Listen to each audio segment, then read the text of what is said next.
भगवते वासुदेवाय. ओम नमो भगवते वासुदेवाय. ओम नमो भगवते वासुदेवाय. कृष्णं नारायणं वन्दे, कृष्णं वन्दे व्रजप्रियं, कृष्णं द्वैपायनं वन्दे, कृष्णं वन्दे प्रतासुतम्. अथ चतुर्थोऽध्यायः. गोकर्ण उपाख्यान प्रारंभ. सूत म्हणाले, त्यावेळी आपल्या भक्ताच्या चित्तातील अलौकिक भक्ती पाहून भक्तवत्सल श्री भगवान आपले स्थान सोडून तेथे आले. त्यांच्या गळ्यात वनमाळा शोभून दिसत होत्या. पाण्याने भरलेल्या मेघाप्रमाणे त्यांचे अंग श्याम वर्णाने सुंदर शोभत होते. त्यांनी पितांबर परिधान केला होता. कमरेभोवती मेखला शोभत होती. मस्तकावर मुकुट आणि कानामध्ये कुंडले झळकत होती. ते त्रिभंगी मुद्रेमुळे सुंदर दिसत होते. वक्षस्थळावर कौस्तुभ मणी चमकत होता. पूर्ण शरीरावर हरिचंदनाचा लेप लावला होता. त्यांनी जणू कोट्यावधी कामदेवांचे सौंदर्य धारण केले होते. ते म्हणजे परमानंदाची चैतन्यमय मूस होते. असे मनमोहक मुरलीधर आपल्या भक्ताच्या निर्मळ हृदयात प्रविष्ट झाले होते. वैकुंठात वास्तव्य करणारे उद्धवादी भक्त गुप्तरूपाने कथा ऐकण्यासाठी तेथे आले. तेव्हा जयघोष होऊ लागला. भक्ती रसाचा अद्भुत प्रवाह वाहू लागला. गुलाल, बुक्का, फुलांचा वर्षाव आणि शंखनादही होऊ लागला. त्या सभेत बसलेल्या लोकांनी आपला देह, घरदार आणि अंतकरणाचीही जाणीव नाहीशी झाली होती. ते असे तन्मय झालेले पाहून नारद मुनी म्हणाले, मुनिगण हो, सप्ताह श्रवणाचा एक अलौकिक महिमा मी पाहत आहे.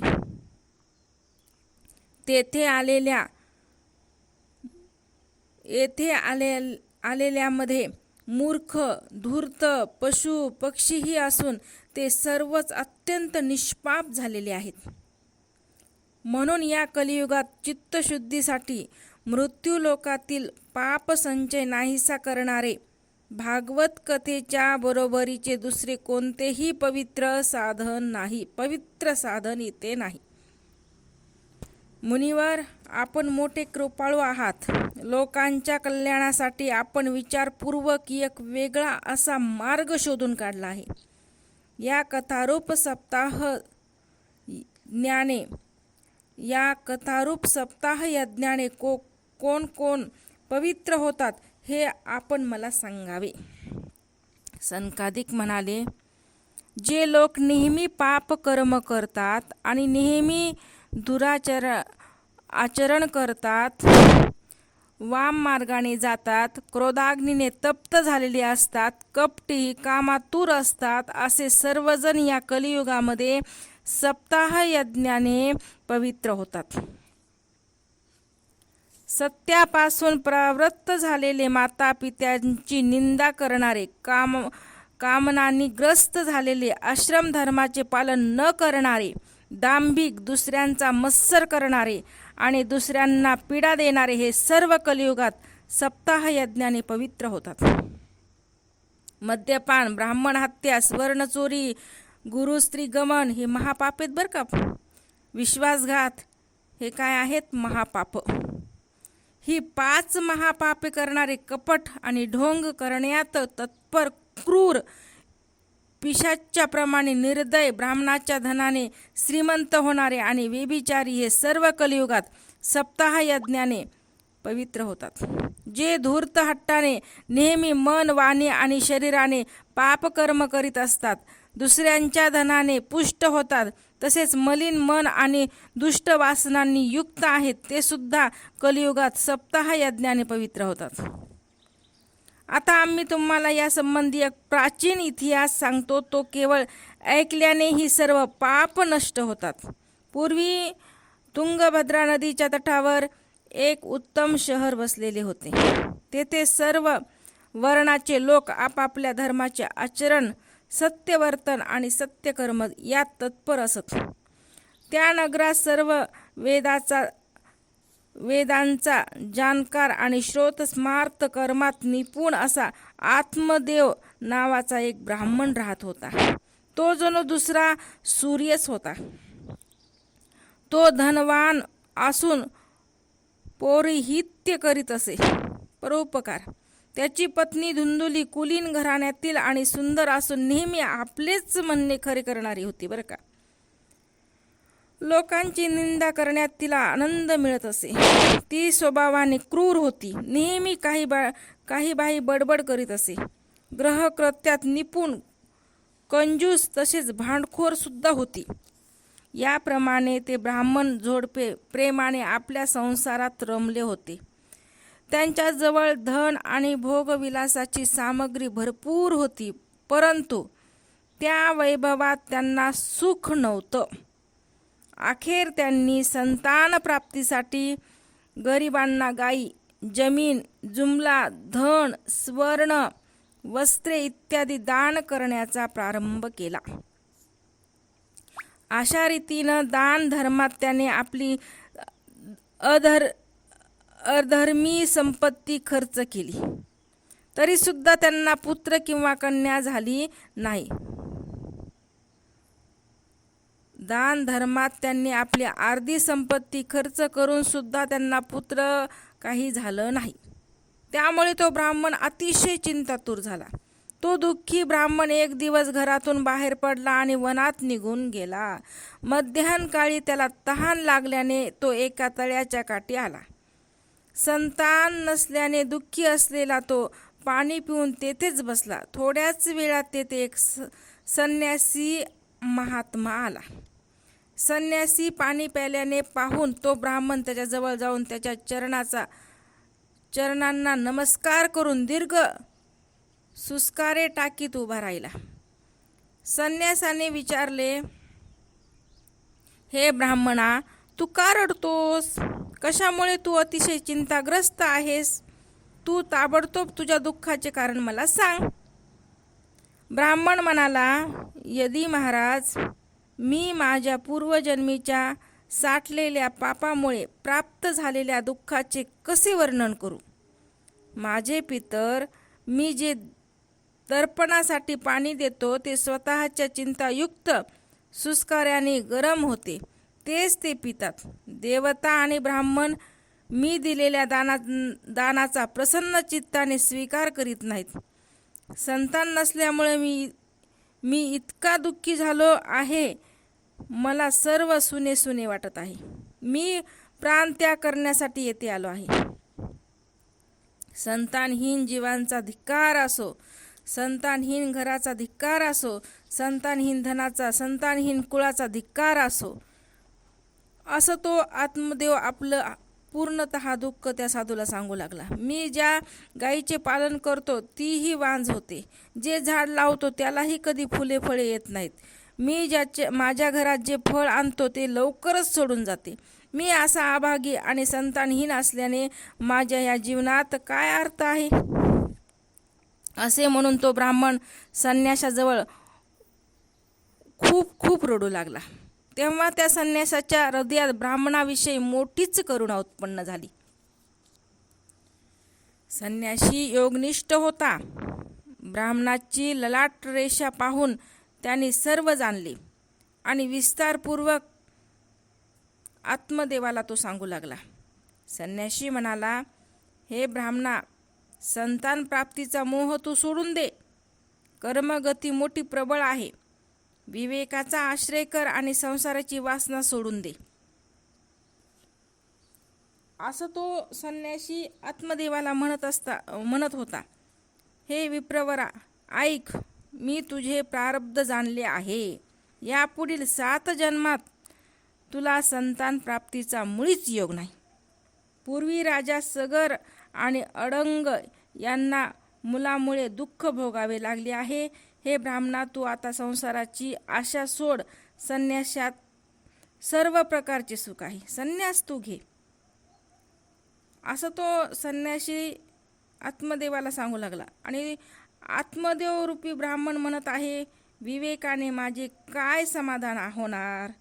आपल्या सामर्थ्याने का होईना आपण मला पुत्र द्या, नाहीतर शोकाकुल मी आपल्या समोरच प्राणत्याग करीन. असं तो म्हणू लागला बरं का. ज्यामध्ये पुत्र पत्नी इत्यादी सुख नाही असा संन्यास सर्वथैव निरस आहे. लोकाचार पुत्र पौत्रांनी भरलेला गृहस्थ आश्रम श्रेष्ठ आहे. ब्राह्मणाचा असा हट्ट पाहून तो तपोनिष्ठ संन्यासी म्हणाला, विधात्याचा लेख पुसून टाकण्याच्या हट्टानेच राजा चित्रकेतूला मोठे कष्ट झेलावे लागले. एखाद्याचे प्रयत्न दैव जसे उलथून पाडते त्याप्रमाणे तुला सुद्धा पुत्रापासून सुख मिळणार नाही. तू मोठ्या हट्टाने माझ्यासमोर याचकाप्रमाणे उभा आहेस. या परिस्थितीत मी तुला काय सांगू? ब्राह्मणाचा हट्ट पाहून त्याला एक फळ देऊन संन्यासी म्हणाला, हे फळ तू आपल्या पत्नीस खावयाला दे. त्या योगे तिला एक पुत्र होईल. तुझ्या पत्नीने 1 वर्षभर सत्य, पावित्र्य, दया, दान याचे पालन करून दिवसातून 1 वेळ 1 प्रकारचे अन्न खाण्याचा नियम पाळला पाहिजे. त्या योगे पुत्र स्वभावी निपज तेज बनेल. असे म्हणून तो योगीराज निघून गेला आणि ब्राह्मण आपल्या घरी आला. त्याने ते फळ आपल्या पत्नीला दिले आणि ती दुसरीकडे निघून गेली. तो निघून गेला. त्याची पत्नी कपटी स्वभावाची होती. रडत रडत ती आपल्या सखीस म्हणाली, सखी, मला तर मोठी काळजीच लागून राहिली आहे. मी हे फळ खाणार नाही. फळ खाल्ल्याने गर्भ राहीन, त्यामुळे पोट मोठे होईन. मला काही खाता पिता येणार नाही. मी अशक्त होईन. अशा स्थितीत मला घरचे कामकाज कसे करता येईन? आणि दैववंशात जर गावात चोरांनी दाढ पडली तर गरोदर मी कशी पळून जाईन? तसेच सुखदेवाप्रमाणे गर्भ पोटातच अधिक काळ राहिला तर त्याला बाहेर कसे काढता येईल? प्रस्तुतीच्या वेळेस गर्भ आडवा आला तर कदाचित प्राणही गमावावे लागेल. शिवाय प्रस्तुतीच्या वेदनाही भयंकर असतात. मी अशी नाजूक हे सर्व कसे सहन करू शकेल? मी जर अशक्त झाले तर माझी नणंद येऊन घरातील सर्व सामान घेऊन जाईन. शिवाय सत्य, पावित्र्य इत्यादी नियमाचे पालन करणे हे अवघड आहे. जी स्त्री मुलाला जन्म देते तिला त्याचे लालन पालन करण्याचे अतिशय कष्ट पडतात. मला तर वाटते की वांस किंवा विधवा स्त्रीच सुखी आहे. मनात असे अनेक कुतर्क आल्याने तिने ते फळ खाल्ले नाही. पतीने जेव्हा विचारले, फळ खाल्ले का? तेव्हा तिने उत्तर दिले, हो खाल्ले. एक दिवस तिची बहीण सहज तिच्याकडे आली. तिने बहिणीला सर्व वृत्तांत सांगून म्हटले, माझ्या मनात याविषयी मोठीच काळजी लागून राहिलेली आहे. याच चिंतेने मी दिवसेंदिवस अशक्त होत चाललेले आहे. हे भगिनी, मी काय करू? बहीण म्हणाली, मी गर्भवती आहे. प्रसूत झाल्यानंतर ते मूल तुला देईन. तोपर्यंत तू गर्भवतीचे सोंग करून गुप्तपणे घरात सुखाने राहा. तू माझ्या पतीला काही धन दिले तर तो तुला माझे मूल देईन. आपण अशी युक्ती करू की सर्व लोक म्हणतील की हिचे बालक 6 महिन्याचे होऊन मरून गेले. मी दररोज तुझ्या घरी येऊन त्या बालकाचे लालन पालन करीन. तू आता या फळाची परीक्षा पाहण्यासाठी म्हणून ते गाईला खाऊ घाल. ब्राह्मणीने स्त्री स्वभावानुसार बहिणीने सांगितले तसं केलं. यानंतर योग्य वेळी त्या स्त्रीला पुत्र झाल्यावर त्याच्या वडिलांनी गुपचूप तो मुलगा धुंदुलीला आणून दिला आणि तिने पतीला सांगितले, मला सुखरूपपणे पुत्र झाला. अशा प्रकारे आत्मदेवाला पुत्र झाल्याचे ऐकून सर्वांना आनंद झाला. आत्मदेवालाही खूप आनंद झाला. ब्राह्मणाने त्या मुलाला जातकर्म संस्कार करून ब्राह्मणांना दाने दिली. त्याच्या घरासमोर मंगल वाद्य वाजू लागले. तसेच मंगल कृत्य होऊ लागले. धुंदोली आपल्या पतीला म्हणाली, माझ्या स्तनातून दूध येत नाही तर गाय वगैरे प्राण्याच्या दुधाने या बालकाचे पालन पोषण मी कसे करू? माझ्या बहिणीला नुकतेच बाळ झाले होते, ते गेले. तिला बोलवून आपल्या घरी ठेवून घ्या. म्हणजे मी तुमच्या बाळाचे पालन पोषण करीन. तेव्हा पुत्राचे रक्षण होण्यासाठी आत्मदेवाने तसेच केले. माता धुंदुलीने त्या बालकाचे नाव धुंदुकारी असे ठेवले. त्यानंतर 3 महिने झाल्यावर त्या गायीलाही मनुष्याकृती मुलगा झाला. तो सर्वांग सुंदर, दिव्य, निर्मळ, तसंच त्याची कांती सोन्यासारखी होती. त्याला पाहून ब्राह्मणाला मोठा आनंद झाला आणि त्याने स्वतः त्याचे सर्व संस्कार केले. हे वृत्त ऐकून इतर लोकांना मोठे आश्चर्य वाटले आणि ते त्या बालकाला पाहण्यासाठी आले. ते म्हणू लागले, पहा पहा, आत्मदेवाचे भाग्य कसे उदयाला आले. हे एवढे आश्चर्य आहे की गाईला सुद्धा देवासारखा मुलगा झाला. दैवयोगाने हे रहस्य कोणालाही समजले नाही. त्या बालकाचे कान गायीसारखे आहेत असे पाहून आत्मदेवाने त्याचे नाव गोकर्ण ठेवले. काही काळानंतर त्या दोन्ही बालकांनी तारुण्यात पदार्पण केले. त्यातील गोकर्ण मोठा पंडित आणि ज्ञानी झाला, परंतु धुंदकारी मोठा दुष्ट झाला. स्नान वगैरे तो करीत नव्हता. अभक्ष्यही भक्षण करीत होता. क्रोधाच्या आहारी गेला होता. वाईट वस्तूंचा तो संग्रह करीत असे. प्रेताच्या हाताने स्पर्श केलेले अन्नही तो खात असे. चोरी करणे, सर्वांचा द्वेष करणे, दुसऱ्यांच्या घरात आगी लावणे हा त्याचा स्वभाव होता. लहान मुलांना खेळण्यासाठी म्हणून कडेवर घेई आणि त्यांना लगेच विहिरीमध्ये टाकून देत असे. हत्या करणे, हातात शस्त्र घेऊन आंधळे, दीन, दुःखी यांना त्रास देणे हे त्याचे काम असे. चांडाळाविषयी त्याला विशेष प्रेम होते. हातात फास घेऊन कुत्र्यांना बरोबर घेऊन तो शिकार करण्यासाठी भटकत असे. वेश्याच्या जाळ्यात अडकून त्याने आपल्या वडिलांची सर्व संपत्ती उधळून टाकली. एक दिवस मातापित्यांना बडवून घरातील सर्व भांडी-कुंडी तो घेऊन गेला. अशा प्रकारे सर्व संपत्ती नष्ट झालेली पाहून तो बिचारा बाप ओसका बोसका रडत होता. रडत म्हणाला, वांजपणा परवडला, पण कुपुत्र हा अत्यंत दुःखी देणारा ठरतो. आता मी कोठे राहू, कोठे जाऊ? माझे हे दुःख कोण नाहीसे करीन? माझ्यावर तर मोठे संकट आले आहे. या दुःखामुळे मी आता जीव देतो. त्याच वेळी ज्ञानी गोकर्ण तिथं आला आणि त्याने पित्याला वैराग्याचा उपदेश करीत समजवण्याचा प्रयत्न केला. गोकर्ण म्हणाला, हा संसार आसार आहे. हा अत्यंत दुःखरूप आणि मोहात पाडणारा आहे. कोणाचा पुत्र, कोणाचे धन, आसक्ती असलेला मनुष्य रात्रंदिवस दुःखाने जळत राहतो. इंद्र आणि चक्रवर्ती राजा यांनाही काही सुख मिळत नाही. केवळ विरक्त एकांतात जीवन कंठणारे मुनीच सुखी असतात. हा माझा पुत्र आहे. या अज्ञानाचा त्याग करा. मोहामुळे नरक प्राप्ती होते बरं का, म्हणून मोह चांगला नाही. हे शरीर तर नाहीसे होणारच आहे, म्हणून सर्व संग त्याग करून वनामध्ये निघून जा. गोकर्णाचे म्हणणे ऐकून आत्मदेव वनात जाण्यासाठी तयार झाला आणि त्याला म्हणू लागला, पुत्रा, वनात राहून मी काय करावे ते मला तू सविस्तर सांग. मी खरोखर मूर्ख आहे. पूर्वकर्माने स्नेहपाशात बांधला जाऊन मी पांगळ्याप्रमाणे या घररूपी अंधाऱ्या विहिरीत पडून राहिलो आहे. हे दयाळू, यातून माझा उद्धार कर. गोकर्ण म्हणाला, हे शरीर हाडे, मांस आणि रक्ताचे कोठार आहे. शरीर म्हणजे मी असे म्हणणारे सोडून द्या.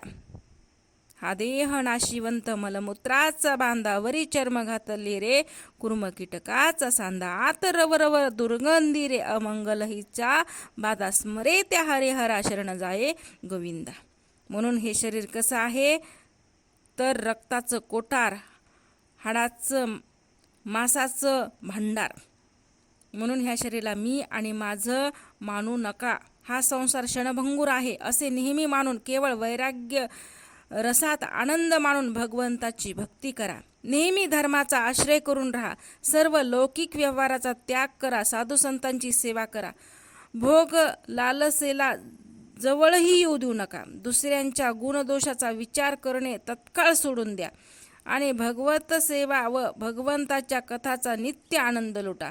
याप्रमाणे पुत्राच्या उपदेशाने आत्मदेवाने घर सोडले आणि तो वनात निघून गेला. त्याचे 60 वर्षाचे वय झाले होते, तरी बुद्धी स्थिर होती. रात्रंदिवस भगवंताची पूजा अर्चा आणि नियमितपणे भगवंताच्या दशमस्कंदाचे वाचन करून त्याने भगवान श्रीकृष्णाची प्राप्ती करून घेतलेली आहे. अशा रीतीनं आत्मदेवानं आपलं काय केलेलं आहे तर कल्याण करून घेतलेला आहे. अशा रीतीनं गोकर्ण उपाख्यान जो आपला अध्याय 4 आहे तो इथं समाप्त झालेला आहे. ओम नमो भगवते वासुदेवाय. ओम नमो भगवते वासुदेवाय. ओम नमो भगवते वासुदेवाय.